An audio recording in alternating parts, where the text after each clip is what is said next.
Hi friends, good morning. Cut off எவ்வளோ expect பண்ணலாம், ப்ரிலிம்ஸில் எவ்வளோ கட் ஆஃப் எக்ஸ்பெக்ட் பண்ணலாம் அப்படின்னு நிறைய பேர் கேட்டிருக்காங்க. ஸோ அதுக்காக தான் இந்த வீடியோ. அதுக்கு முன்னாடி இவங்க வந்து ஒரு கட் ஆஃப் வந்து க்ரைட்டீரியா வச்சுருக்காங்க, குவாலிஃபையிங் மார்க்ஸ் வந்து இவங்க வந்து வச்சுருக்காங்க. ஸோ அதை பேஸ் பண்ணி தான் உங்களுக்கு செலெக்ஷன் இருக்கும். கொஷின் வந்து உங்களுக்கு கேட்டிங்க அப்படின்னா ரொம்ப ஈஸி, ரொம்ப கஷ்டம் அப்படின்லாம் சொல்ல முடியாது. மாட்ரேட் ஈஸி தான். ஸோ ரொம்ப ஈஸி கிடையாது, ஆனால் மாட்ரேட் ஈஸி தான். ரொம்ப ஹார்டெல்லாம் கிடையாது சொல்ல முடியாது, மீடியம்னு சொல்ல முடியாது. ஸோ ஓரளவுக்கு மீடியமையும் விட உங்களுக்கு வந்து ஒரு 70% வந்து 70-80% வந்து கொஷின் அட்டன் பண்ணுற மாதிரி தான் இருந்தது. ஸோ தெரியாத விஷயம் ஒன்றும் இல்லை, எல்லாமே தெரிஞ்ச விஷயம். ஆனால் அதில் கொஞ்சம் டெக்னிக்கலாக கேட்டிருந்தாங்க. ஸோ கேள்விப்படாத விஷயத்தை கேட்டிருந்தால் தான் நம்ம ஹார்டுன்னு சொல்ல முடியும். இது எல்லாமே கேள்விப்பட்ட விஷயமாக தான் கொஷின்ஸ் இருந்தது. அதனால் கொஷின்ஸ் வந்து கம்பேரிட்டிவ்லி உங்களுக்கு வந்து ஈஸியாக தான் இருந்தது. ஸோ மாட்ரேட் ஈஸின்னு தான் சொல்லணும். ஸோ இதில் வந்து பார்த்தீங்கன்னா உங்களுக்கு ப்ரிலிம்ஸில் 50% யூஆர் எக்கனாமிக்கலி வீக்கர் செக்ஷனுக்கு வந்து இவங்க வந்து கேட்டிருக்காங்க.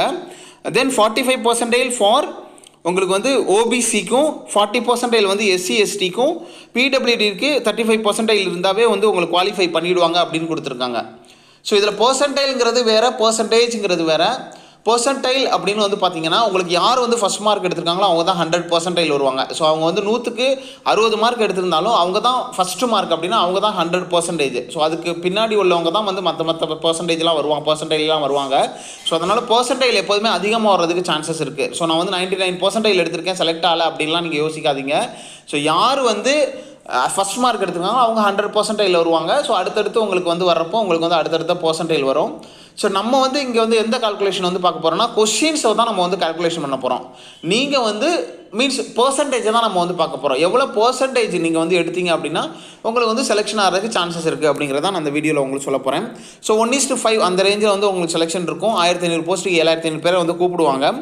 ப்ரிலிம்ஸோட கட் ஆஃபை பொறுத்த வரைக்கும் உங்களுக்கு எவ்வளோ வரும் அப்படின்னு பார்த்தீங்கன்னா அன்ரிசர்வ்டை பொறுத்த வரைக்கும் இது வந்து பர்சன்டேஜ். ஸோ பர்சன்டேஜில் உங்களுக்கு 70-75க்கு மேலே 70+ இருந்தது அப்படின்னா கண்டிப்பாக உங்களுக்கு வந்து இதில் வந்து உங்களுக்கு கண்டிப்பாக ஸ்டேஜ் 2க்கு அதாவது மெயினுக்கு கூப்பிட்றதுக்கு சான்சஸ் இருக்குது. தட் மீன்ஸ் என்னென்னா 100 கொஷினில் நீங்கள் கண்டிப்பாக 70 மார்க் எடுத்துருக்கணும். உங்களுக்கு நெகட்டிவ்லாம் போக 70 மார்க் எடுத்திருந்தீங்க அப்படின்னா நீங்கள் வந்து கண்டிப்பாக இதில் வந்து கூப்பிட்றதுக்கு சான்சஸ் இருக்குது. ஓபிசியை பொறுத்த வரைக்கும் உங்களுக்கு 65%, அதாவது 65 மார்க்குக்கு மேலே எடுத்திருந்தீங்க, 100க்கு 65 மார்க்குக்கு மேலே எடுத்திருந்தீங்க அப்படின்னா உங்களுக்கு வந்து கூப்பிட்றதுக்கு சான்சஸ் இருக்குது. எஸ்சியாக இருந்தீங்கன்னா 60%க்கு மேலே, அதாவது 60 கொஸ்டின்ஸ்க்கு மேலே எடுத்திருந்தீங்கன்னா கண்டிப்பாக அவங்கள வந்து கூப்பிடுவாங்க. எஸ்டியை பொறுத்த வரைக்கும் 45% அப்படி இல்லைனா 50% எடுத்திங்கனாவே போதும். அதாவது 100க்கு நெகட்டிவ் மார்க்லாம் போக ஒரு 50 மார்க் வந்து நீங்கள் கரெக்டாக எடுத்திருந்தீங்க அப்படின்னா கண்டிப்பாக உங்களை கூப்பிடுவாங்க. எக்கனாமிக்கலி வீக்கர் செக்ஷனுக்கும் அவங்க வந்து பார்த்தீங்கன்னா 50% வரல உங்களுக்கு எடுத்திருந்தீங்கன்னா, பர்சன்டேஜ் வரலையும் எடுத்திருந்தாங்கன்னா கூப்பிடுவாங்க. பிஹெச்சுக்கு இது வந்து ரொம்ப கம்மியாகும். ஸோ ஜஸ்ட்டு நீங்கள் வந்து குவாலிஃபையிங் மார்க்ஸ் அதாவது 35%க்கு மேலே பர்சன்டேஜுக்கு மேலே நீங்கள் வந்து எடுத்திருந்தீங்கன்னாவே கண்டிப்பாக உங்களுக்கு வந்து கூப்பிட்றதுக்கு சான்சஸ் இருக்குது.